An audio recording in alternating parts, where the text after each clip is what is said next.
Sekarang saya sedang berada di Madam Chang Manyar karena new protokol di dalam resto pun harus wajib memakai masker. Tetapi ada yang bilang kalau di resto gimana tetap pakai masker, nggak masalah. Kalau mau makan dan minum ya dibuka, tapi karena saat sekarang belum makan belum minum ya harus tetap dipakai. Ya ini adalah satu mural yang menjadi kekinian loh. Ini kok ada chef yang terkenal, kita ajak ngobrol yuk.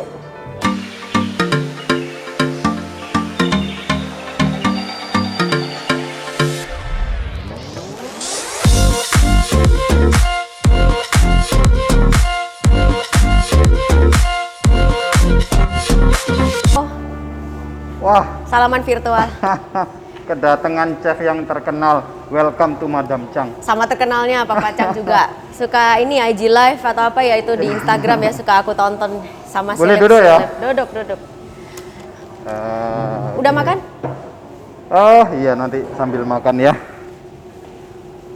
Gimana kabarnya Pak? Sehat? Sehat. Chef gimana aja? Sehat dong. Kalau nggak sehat nggak makan sebanyak Kita ini. ini kan sudah jaraknya cukup, berarti ngobrolnya Ya. boleh diginin ya.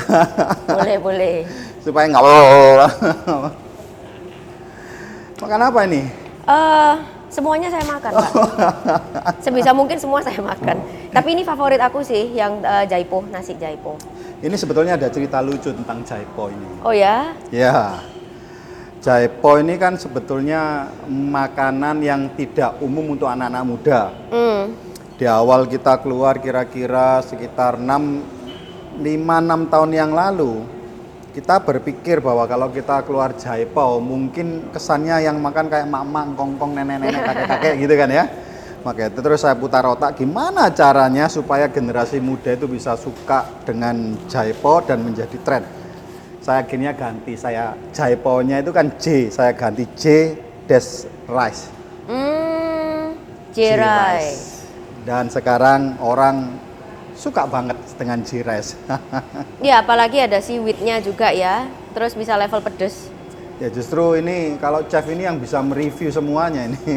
Tapi enak sih, ini pas, sudah semuanya pas lah, nggak perlu dirubah lagi. Tapi kan chef gini loh, orang itu ada yang bisa makan, ada yang ngerti makan dan hanya suka makan. Tapi mungkin kalau chef ini kan komplit ya, suka makan, ngerti makan dan tahu apa makan. Nomor 1 suka makan Mbak. Ya makanku banyak. Tapi ini banyak loh, jadi aku nggak habis. Padahal enak banget. Tadi makan pentolnya juga enak. Pentolnya aduh legendaris itu. Siapa yang nggak tahu ya? Pentol elit Madam Chang. Itu bertulisin kan itu di pentol elit, pentol elit, kocok. pentol kocok. Karena sekarang kan dikocok. Kalau dulu kan nggak ada itu ya, nggak ada apa namanya kontainernya yang buat ngocok kan, cuman sonduk itu. Ya kalau mau cerita pentol kocok itu sebetulnya evolusi juga.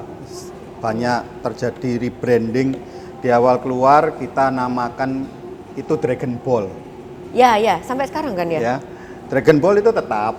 Kemudian saya coba rebranding menjadi pentol elit. Tapi mungkin karena nama elit tidak menjadi terlalu viral karena mungkin dianggap dalam tanda kutip mahal gitu ya. Kemudian saya ganti lagi, rebranding lagi produk yang sama menjelma menjadi pentol kocok dan ternyata lebih viral lagi karena ada sensasinya sambil ngocok-ngocok. Itu. Tapi Terus, chef, ya? kalau saya kepingin ngobrol tentang chef ya, untuk menjadi seorang chef ini kan tidak mudah. Ya. Ada yang cuma menamakan dirinya chef tetapi tidak melalui satu proses akademis dan semuanya. Tapi chef sendiri dulu ngambil akademisnya di mana ya? Ya, saya ngambil di LCB, Second Blue di Sydney, tapi itu pun saya diplom de cuisine, habis gitu waktu practical work saya pulang waktu itu. Jadi singkat cerita, pertamanya mau kerja ikut orang di sini. Tahun berapa itu ya? 2010 saya balik. 2010, sudah 10 tahun. 10 tahun. Waktu itu sempat mau kerja di resto atau hotel, cari-cari ya mungkin di Bali atau buka resto sendiri. And then di sini saya sih kurang cocok karena satu kalau misalnya saya kerja sama orang, saya itu bosi. Jadi sadar diri. Negatif saya apa ya? Saya bosi. Saya nggak suka disuruh sama orang, apalagi dimarah-marahin ya. Dari sejak itu saya sangat senang yang namanya kesehatan. Saya ambil distance learning waktu itu, distance learning itu online university ya. Tapi saya sempat ambil sertifikatnya di sana itu dari Westminster di London. Jadi saya mau mengawinkan makanan dengan kesehatan. Itu 2015 apa 2016 saya ngambil. 2017 selesai itu saya baru buka catering sehat. 2015-nya. 2015 itu ambil course. Oke. Terus kan itu kan bebas ya, jadi rodo tak olor-olor gitu loh Pak. 2017 baru selesai. 2017 awal itu udah mulai buka catering iseng-iseng, coba-coba, akhirnya jalan sampai sekarang. Tapi berarti dulu nggak ada niat ya, ingin akan masuk bisnis kuliner, menjadi seorang chef? Sebetulnya selalu suka masak dari kecil ya. Satu keluarga pintar masak semua. Tapi kalau untuk buka catering itu belum kepikiran waktu itu. Itu belum ngehits loh Pak, waktu itu. Saya buka, saya tahu di Jakarta ada beberapa nama besar. Ya udahlah, saya jalan aja sendirian. Saya di Surabaya belum ada, waktu mungkin cuma 1 atau 2. Akhirnya sekarang jadi viral. Ya mungkin seperti Pak Pacang tahu kali ya. Sekarang kan banyak yang jual misalnya minuman barley ini kan dulu kan Madam tok yang ada kan. Beras jali, bahkan nggak tahu apa barley itu. Barley ini apa ya kan, mungkin kalau koki tahu lah, oh ini ya kan biji ini dingin sifatnya untuk panas dalam. Tapi setelah Madam Chang nyiptain itu, wah banyak itu jualan online. Barley drink ada dikasih cincau, terus ada yang pakai apa pandan dan lain-lain ya. Jadi ya kita semakin lama bekerja semakin riskan untuk ditiru kayaknya. Iya kan? Bapak gak kerasa kayak gitu? Nggak pernah ada rasa mangkel Pak? Kalau saya ya. Ilmu itu di mana-mana ada menurut saya. Tetapi bagi saya semua bisnis itu kayak seni. Ya sama. Saya yakin di bisnis kuliner pun adalah salah satu bisnis yang entry barrier-nya itu sangat rendah. Artinya everyone asal punya kompor bisa. Ya. Punya LPG yang masih nyala, punya oven. Apalagi punya modal. Ya kan? Pasti bisa memulainya. Tetapi tidak mudah bisa menjadi seperti chef, salah satu legend di Surabaya, bahkan saya dengar sangat terkenal sudah menciptakan itu hampir 1000 menu. Belum Pak, 800. Wow. Ya kan? Pusing ya. Ya kan, ini kan tidak mudah tentunya kan ya. Maka itu saya sih tidak pernah terlalu memusingkan bagaimana orang mau meniru kita asal saya tidak menjadi seorang yang tukang fotokopi begitu ya.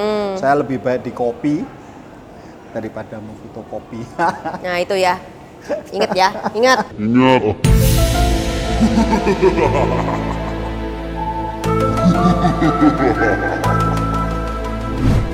Ingat. Apalagi kalau sekarang kita mikirin gitu, kita nggak bisa maju. Iya. Jadi stresin yang itu orang yang lain-lain ini udah revolusi terus dia. Iya, lebih baik kita ketinggalan. fokus kepada apa yang kita mampu dan biarkan orang mandangin kita terus gitu loh. Jadi ya nggak ada masalah. Tapi tentunya di awal-awal keluar berapa ya? 800 ini nggak sampai 5 tahun loh ya? Nggak sampai. Saya kan tiap minggu itu 1 hari 2 menu. Selalu beda Pak, tapi nggak semuanya itu beda drastis. Jadi misalnya udang saus Inggris, itu ada saya ayam saus Inggris, saus tiram. Ada sesame chicken itu, jadi dia ada saus Inggrisnya juga, ada wijennya. Jadi maksudnya lebih ke arah sausnya yang dimodif gitu loh Pak. Nggak semuanya, maksudnya saya 100 masakan Yunani, 100 masakan tapi enggak. even though it's not easy gitu loh. It's not easy. Ada yang ada orang misalkan bisa menggoreng telur itu bisa, ternyata menggoreng telur itu mungkin bisa menjadi 20 macam begitu ya. Benar. Tapi kalau enggak ya cuma opio, mata sapi gitu aja, scramble cuma 3 kan. Tapi kan semua tergantung kreasi ya kan. Pertama kali keluar berapa menu? Waduh, sedikit banget dulu saya tuh cuman apa ya? Jual apa? Saya sampai lupa. Salmon. Salmon garlic butter. Itu waktu itu belum ngetren namanya saus garlic butter itu, Pak. Paling cuman di restoran bintang 5 gitu. Ini saya bikin catering. Jadi bisa makan di rumah. Salmon terus waktu itu steam ayam untuk orang gym itu waktu itu saya lemon pepper gitu-gitu. Jadi yang light keluarnya. Dari situ keluar salad. Tapi saya ini tertarik gini ya. Banyak orang ketika bisa masak dia itu berpikir aku tak buat restoran gitu ya. Tapi kenapa chef kok ngambil aku tak catering aja? Sebab saya lihat orang ini kan sekarang kan semakin sibuk ya Pak ya. Sibuk, mereka nggak ada waktu untuk ke restoran. Apalagi kalau misalnya macet. Seperti kalau di Jakarta itu orang-orang itu perginya itu happy hour udah wes gak pulang wes. Jadi ya di situ terus. Biasanya ngebir gitu kan. Nah kalau saya buka restoran ya pangsa saya berkurang nanti yang kantoran. Begitu saya pikir pertama kali seperti itu. Saya lihat orang convenience. Mereka juga waktu itu sudah ada ojek online sebetulnya. Ya, bisa pesan online food. Itu pun mereka masih ribet. Jadi orang-orang tuh semales itu loh Pak. Itu saya riset. Jadi customer saya jadi yang memudahkan. Iya, teman-teman saya itu tak riset satu-satu. Kamu kenapa kok mau pesen di saya gitu? Aku ini laki, ini kebetulan laki. Aku ini laki, Sir. Jadi, aku mau duduk di kantor, moro-moro wis datang kresek isinya makanan, beres. Aku nggak peduli. Semales itu. Gitu. Pokoknya kiriman tiap hari. Ada juga yang nge-gym. Jadi dia tidak mau tahu, tiap pulang gym sudah cepak di meja itu makanan saya. Kalori sudah dihitung, karena istrinya nggak bisa ngitung. Nah, ya udah gitu. Dari situ saya lihat convenience ya. Orang-orang ini sekarang sangat mau yang praktis, bahkan yang tidak perlu dipanasi lagi. Perempuan tuh juga loh Pak. Share ini manasinnya ya apa? Di oven cek. Aku gak punya tak kukus saya ya. Sekalian ambil kukus nasi tak taruh atasnya. Loh, ya enggak apa-apa ya bisa sih. Orang semales itu loh Pak. Bukan males ya apa ya? Orang semakin kali. Enggak, mungkin orang itu lebih memilih supaya lebih praktis, Bener, ribet begitu ya. Sekarang nek saya tanya sama Bapak Cang ya, untuk pesanan online lebih buanter ya sekarang apalagi pandemi gini? Enggak juga ya, enggak juga. Enggak ya? Yes, kehadiran online sekitar 6 tahun ya, sekitar 6 tahun itu membuat kita itu berinvestasi, bekerja jauh lebih mudah. Tetapi sebetulnya kita membuat satu restoran seperti ini itu adalah industri bukan cuma hanya jasa boganya, tapi ini sebagai destinasi hospitality yang kita jual itu ya. Jadi ada nilai tambah. Meskipun ini sangat mudah, kita ada di GoFood, ada di GrabFood, tetapi makan di rumah ya makan di rumah. Hospitality dan environment-nya itu beda. Ya dengan adanya kemarin pandemi itu ya berarti suka atau tidak suka makannya ya di rumah. Tapi sangat membantu. Saya tidak bisa membayangkan kalau di era pandemi itu tidak ada GoFood dan GrabFood. Mati Waduh. kita. Mungkin semua orang jadi kurir, Pak. Iya, Instan jadi kan? kurir kabeh wis. Ya di saat orang takut keluar rumah ya kan. Di saat bisnis tidak bagus harus ngurangin tenaga kerja, tapi untungnya masih ada lah. Meskipun pandemi ini ada tapi datang di saat ada variabel penunjangnya. Tapi bicara tentang pandemi, catering naik nggak? Naik. Wah. Sempet turun waktu itu. Awal-awal PSBB itu kan orang merasa takut ya. Aku nanti makan ini makanannya ada coronanya. Kasih pengertian. Panasin 65 derajat minimum. Jadi ya kamu microwave. Tak kasih tempat yang microwavable. Selesai masalah. Makanya kadang-kadang ini ya. Dengan berita kemudian semua yang ada di WA dan semua yang kadang-kadang nggak benar dan diyakinin gitu ya benar sehingga orang takut beli ini. Ya demikian. Tidak mudah sebetulnya membangun bisnis itu ya. Mulai enak berapa tahun, Chef? Mungkin 2 tahun terakhir ini sih. Ada nggak kadang-kadang, give up? Pernah. And then I took a holiday 1 week, nggak kerja. Saya ke Bali. Why, kenapa kok Honeymoon. merasa? Apa yang sulit? Capek. Ya. Fisik, mental ya. Karena kan ya kita bangun pagi, terus nyiapin bahan, panas rasanya ya. Di kitchen itu kan hot kitchen ya. And then harus deal sama staff purchasing, masih harus ngecekin pembukuan sama staff-staff yang 800 menu kan banyak bumbu gitu. Saya harus purchase satu-satu karena koki bawaan saya nggak paham, bumbu saya banyak yang rahasia, yang saya ramu sendiri. Itu nanti barang dari Jakarta kosong, aku ada yang impor dari Malaysia kosong, wes cari pengganti pusing kepala ini rasanya. So, holiday this. Pernah mau give up? Pastilah. Tapi enggak kalau give up sampai betul-betul kepingin give up sih belum pernah. Kepikiran pernah. Kalau Papa Chang? Wah, jujur ya, tidak ada satu bisnis yang mudah. Madam Chang sudah ada 8 tahun ini. Melalui jalan yang tidak mudah. Jadi kadang-kadang kalau mau berpikir di awal-awal, bener nggak ya kita masuk bisnis resto seperti ini gitu ya. Ya, tapi berjalannya dengan waktu, up and down, ada semua masalah membuat kita kadang-kadang menjadi lebih pinter. Tapi kadang-kadang ada dasarnya kalau kita sendirian di rumah, terus enggak ya. Ya. Tapi ini selalu menjadi perbedaan antara fighter dan loser mungkin ya. Kalau saya lebih baik mati daripada kalah. Ini jiwa saya. Karena dibuktikan banyak orang bilang sesuatu itu sulit, tapi bagi orang lain itu sipil. Nah, saya selalu terus akhirnya berpikir, kok bisa ya hal yang sulit itu bagi orang lain itu mudah, bahkan sipil gitu ya. Contohnya dulu waktu saya sekolah gitu ya, matematika, fisika itu hal yang sulit. Wah, tapi saya senang banget itu loh. Saya senang banget itu. Tapi sebagian orang sampai hari ini tuh momok. Ya kan, sebetulnya kan cuma kita belum mengerti caranya. Kalau kita sudah tahu caranya mungkin lebih tantangan ya. Ya, maka itu saya itu tidak habis pikir dengan orang-orang yang menganggap bisnis itu simsalabim. Maka itu saya sering kalau ketemu orang seperti tadi saya tanya, pernah nggak ingin give up? Nah, ini kadang-kadang mentalnya. Kadang-kadang kita kerja keras terus lihat teman-teman kita lagi holiday.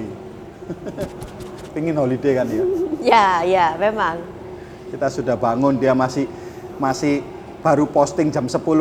Saya bangun like this gitu loh. Biasanya jam 3 itu waktu saya bangun mau berangkat ke kitchen toh ya Pak ya. Jam 3 pagi. Jam 3 pagi. Jam 3 pagi. Jam 3 setiap hari. Saya 3. Masih baru tidur mungkin. Nah itu bener.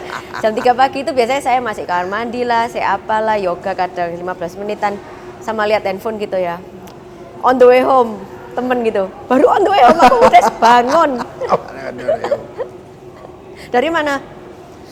Dugem. Oh, oke. Itu privilege yang saya enggak punya. Dugem, enggak bisa. Teman-teman tahu kan dugem, duduk gemetar gitu. Ya. Duduk gemetar ya, duduk gemetar, bukan dunia gemerlap. Tapi artinya gini ya, di survival talk ini supaya bisa menjadi inspirasi banyak orang bahwa untuk mencapai sukses itu bukan satu tepuan tangan, harus mau sulit. Tetapi saya yakin tidak banyak orang seperti Chef. Ya kalau lihat sendiri ya, Chef ini kan seorang yang kayak sosialita. Ya kan, wah cantik, keren gitu kan ya. Tapi di saat orang baru tidur jam 3 dia sudah bangun jam 3 pagi. Can you do it, man? Iya, itu susah sih memang buat apalagi nggak cewek mudah kan, biasanya. iya kan?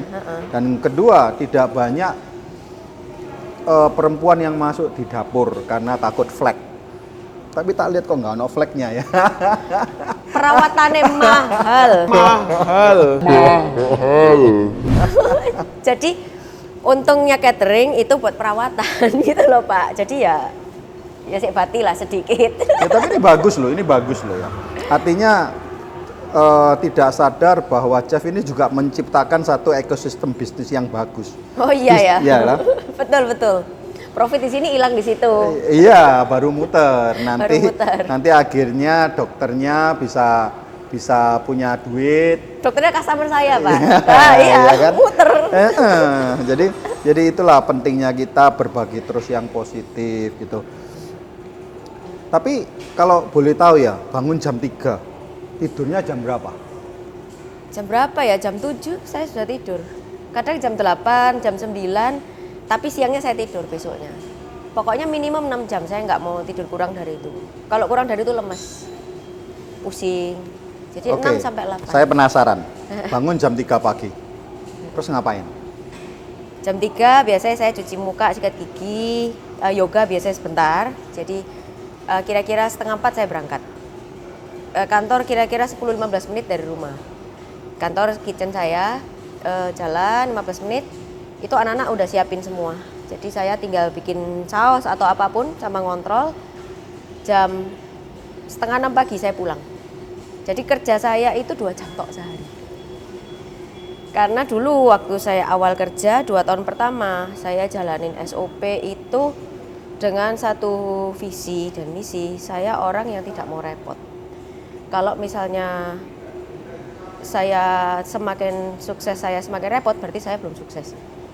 Saya berpikiran seperti itu. Jadi tak buat itu anak buah saya itu saya didik supaya Tapi pinter. kan di awal nggak mungkin begini kan? Enggak. Di awal berapa jam? Wah, kalau dulu saya kerja itu jam 4 pagi bangun, kerjanya masih di rumah waktu itu, Pak. Jam 4 pagi bangun, ngatur sampai malam ya masih ngurusi untuk besoknya.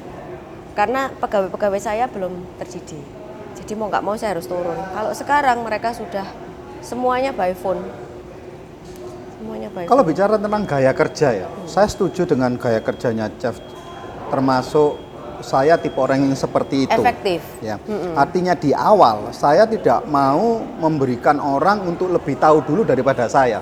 Saya harus tahu dulu, saya harus mengerti dan menjalanin dulu untuk bisa meleverage. Dan kemudian berjalannya waktu, saya percaya dengan staff dan tim di belakang saya. Betul. Sama ya? Sama ya. Tapi ada orang nih, yang mulai awal dia nggak mau repot. Serahkan ke orang lain. Saya nggak tahu ya apakah bisnis itu bisa survive ya.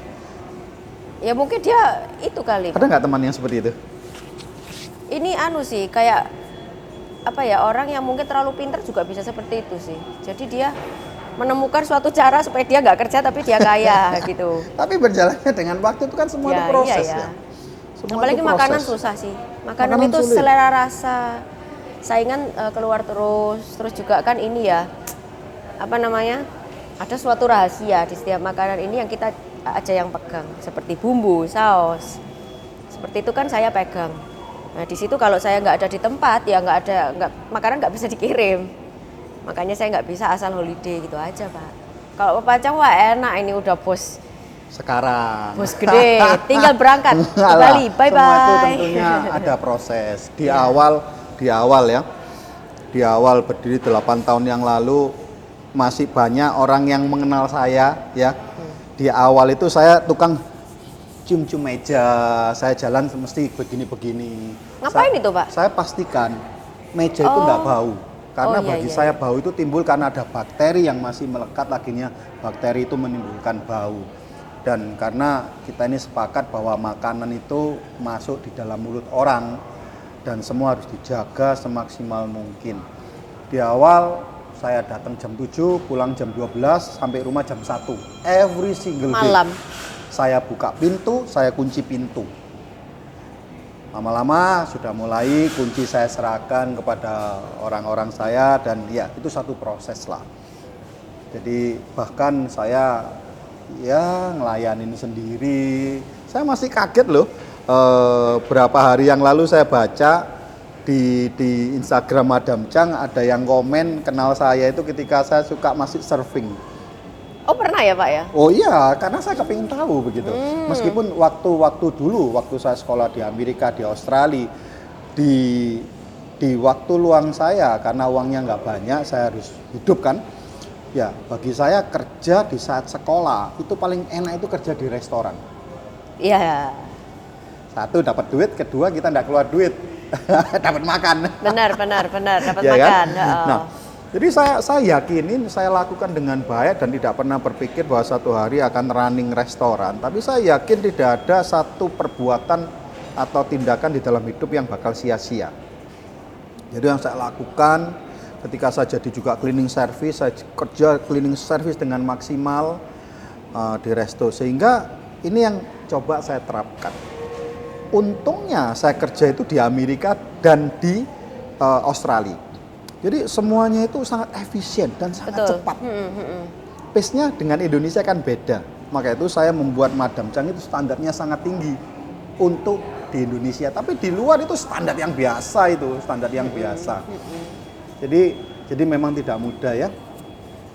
Saya lihat lagi juga, saya admire sama orang-orang itu yang benar-benar merintis dari nol seperti chef ini ya, sehingga bisa sampai hari ini bertahan di 800 menu, meskipun itu adalah satu hal yang kelihatannya oh iya seperti ini, tapi bagi satu orang itu hal yang luar biasa.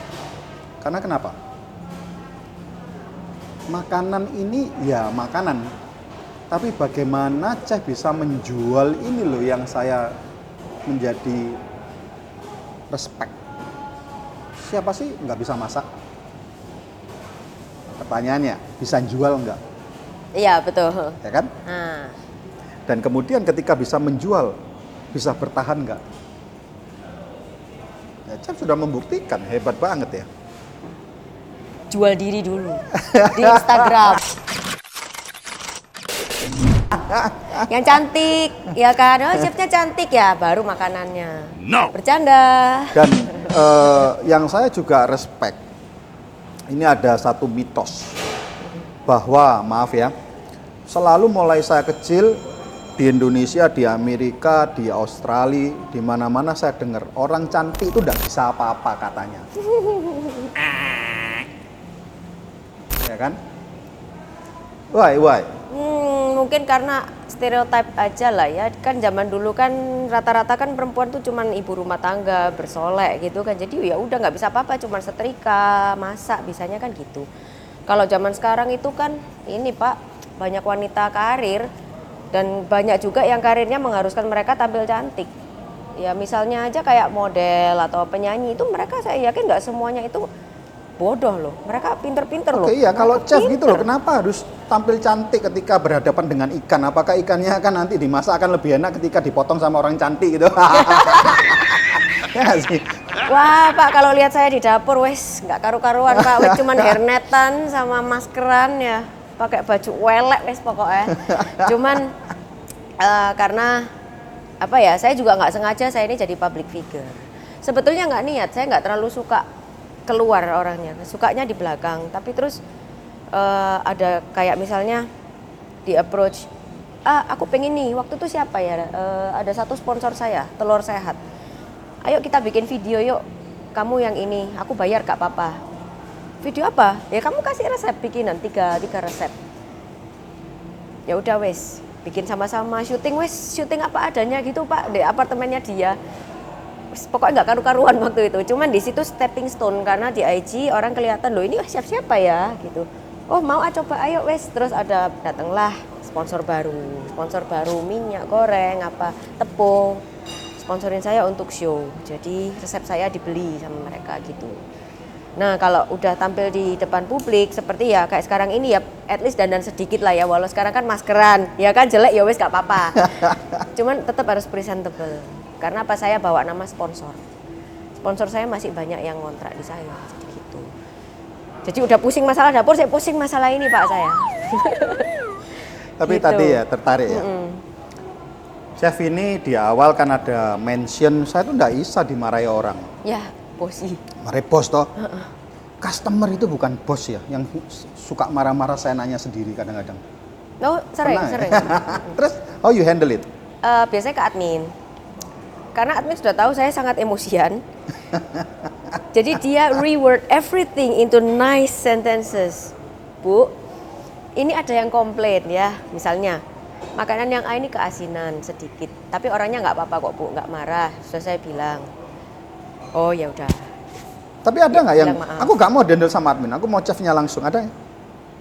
So far Ya nggak orang ada kadang-kadang sih. mencari perhatian lebih begitu loh. Biasanya langsung ini ke Instagram saya, tapi Instagram saya ini banyak orang promosi gak jelas itu loh Pak, jadi kadang nggak kebaca. Nawar-nawari apa sih banyak itu judi apa ada semua itu wes lengkap. Iya ada yang ngajak kenalan cowok-cowok wes. Brondong-brondong ya ada. Berondong. Iya banyak wes. Gak jelas Berondong maunya itu apa. Brondong itu popcorn itu loh ya, bahasa Popcorn, Jawanya ya. itu Popcorn brondong. bantat itu loh. Gak jadi mekar berondong. Nah itu jadi ya kalau emosian ya cuman ada yang nggak reasonable. Jadi ada ya misalnya ada satu customer tuh dia tuh udah customer saya lama, tanya satu kali di admin saya ada menu tuna salad lah, tuna pasta, tunanya pakai kalengan tambah. Tanya ke admin saya bilang oh nggak Bu, selalu fresh, kita steam sendiri ya, tuna betul-betul tuna gitu. Oh tanyanya itu sampai 3 kali, tunanya ini kalengan lah, tunanya ini kalengan dengan 3 menu berbeda. Ya itu saya agak tersinggung, jadi saya bilang ke admin, Mbak bilangin ya, saya merasa tersinggung loh dibilang gitu. Saya nggak pernah pakai kalengan ya. Kalau misalnya saya pakai kalengan itu mana nyocok regai. Kamu coba pikir. Dan dia reward that into my customer the nicest way. Tidak pernah Bu, kita tidak pernah pakai kalengan, semuanya fresh ya. Jadi kita make sure semuanya itu baru dan fresh. Jadi saya tidak pernah berhadapan sama customer karena saya tahu kalau saya ketemu sama customer itu cekcok. Jadinya ada pernah yaitu adminnya cari yang pinter. Nek Papa aja nggak pernah masuknya. Waduh, makanya itu saya guyu ngekel ini kenapa ya? Kira-kira 5 tahun 6 tahun yang lalu, Madam Chang, ya jadi artinya gini loh, tidak mudah manusia itu hidup, apalagi manusia punya bisnis yang hubungannya dengan berbagai macam orang, tingkat pendidikan yang berbeda, sosial, status dan semua yang berbeda. Apapun selalu dicacatin ya. Jual mahal katanya, kok mahal, jual murah, kok murah gitu loh, apakah ini benar? Satu saat Madam Chang itu memutuskan untuk keluar yang namanya birdnest. Ya, saya masih ingat pada waktu itu birdnest itu kenapa kita keluar, harga birdnest waktu itu sangat jatuh, sangat jatuh sekali. Jadi dari 2 digit juta sampai tinggal 1 digit, bahkan kalau nggak salah waktu itu sampai 1 kilo itu sampai 4 juta, 5 juta. Ya. Ketika barangnya murah ya kita jual murah, kita masuk di pasar kan, kesempatan kan. Ya banyak aja yang tanya, itu palsu, itu agar-agar dan semuanya. Aduh dijual murah, tidak percaya gitu loh. Terus nggak mungkin harga segini, ini asli dan isinya banyak ya. Jadi makanya itu saya bisa ngekel gitu loh. Ya itulah satu proses ya. Tapi ya tetap kita edukasi mereka, kalau ibu bisa membuktikan saya akan ganti dengan 10 juta. Ya, wah langsung, wow, Ya kan, jadi ya itulah. Tapi ya banyak hal lah di dalam ekspor juga. Oh enggak, ya kita orang buat, kemudian akhirnya kita ketika birdnest itu kembali lagi harganya cukup tinggi, kita berhenti. Ngepul atau ya, petani? kita kan buat ya, kita buat karena Madam Chang ini konsepnya sebetulnya makanan yang harus bisa dikonsumsi tidak mewah. Tapi kemudian kalau harganya nggak ketemu ya kita nggak buat. Sampai hari ini kita tetap melayanin menu birdnest hanya untuk pemesanan aja. Pemesanan. Gitu. Karena harganya memang kan market ya. Kadang-kadang pasar nggak bisa terima. Meskipun sendiri sapi itu harganya kan setiap hari bisa naik turun, telur ayam, naik turun. sapi semua naik turun, Ya sayur. Kan? Tetapi kan kita masih bisa mentoleransi harga beli dan harga olah, kemudian harga jualnya masih oke gitu kan ya. Jadi ya itulah namanya dinamika masyarakat, kadang-kadang kita harus sabar. Sabar, jangan sedikit-sedikit minta ganti ini, kepengen ganti profesi ya. Hari ini wes mau jadi chef, wah chef kok nggak jalan ya, wes besok aku tak jadi penyanyi kok aku nggak payu ya, wes jadi penyanyi dangdut kok tambah nggak payu mana ya, wes balik lagi jadi chef, wes jadi chef nggak payu lagi, wah cari orang sugih kawin, selesai masalah. Banyak yang seperti itu sih. Iya, banyak loh, banyak. Tapi namanya itu ya survival, bagaimana dia bertahan. Orang itu menurut saya begini loh, ada 2 tipe manusia. Ketika dia mengalami satu kesulitan, dia lari dari kesulitan itu dan merasa bahwa ketika saya pindah ke satu pekerjaan ke pekerjaan lain, saya akan lebih mudah. Tapi ada tipe orang yang, aduh ketika saya mengalami kesulitan, mungkin ketika saya naik di lantai 2, saya menemui kesulitan, berarti saya tidak mempunyai kemampuan selevel di lantai 2 atau level 2. Jadi instead of saya pindah, saya harus menaikkan kemampuan saya. Tapi ya tidak banyak orang seperti itu. Sebagai penutup nih, Chef, pesan apa? Karena saya yakin setiap tahun akan banyak chef-chef baru. Ya pastilah. Pesannya gimana untuk calon-calon chef supaya bisa mengikuti jejak sukses daripada chef? Saya sih belum sukses sekali yang gimana, cuman bisnis saya stabil ya, stabil, perputaran sehat gitulah intinya. Tipsnya apa ya? Nggak bisa give up gitu aja. Jadi kalau misalnya kita harus work hard today, ya work hard for today. Besok jangan dipikir, kadang jadi beban. Besok aku bangun pagi lagi, besok lusa aku bakal gitu lagi. No, just do it. Just do it. Turn on your alarm, wake up and work your ass off. Sudah, kalau nanti waktunya istirahat, kalian bisa istirahat. But ini chef-chef itu banyak yang menyerah karena capek fisiknya. Mungkin about 80%. Teman aku yang koki-koki itu, terutama cewek, itu banyak yang give up. Jadi mereka stop working karena apa? Capek. Ya tergantung fisik masing-masing ya. So kita harus jaga kesehatan. Olahraga harus tetap, istirahat yang cukup. Tata hidup kamu ya. Jadi hindari misalnya drugs and too much alcohol. Jadi gitu-gitu dihindari. Jangan sering-sering dugem. Kalau memang mau jadi koki itu komitmennya besar. Karena selain makan tenaga fisik, juga dia makan tenaga mental kita. Jadi actually we don't have any other energy to do anything else. Tapi komitmen itu kalau dijalanin ya 2-3 tahun setiap hari work your ass off, you will be successful kok kayaknya. Papa Cang juga gitu loh. Dulu Yes, I can feel you. jam 7 pagi kan sampai jam 1 malam. Berarti itu tidur itu nggak sampai 8 jam loh, cuman 4-5 jam kali.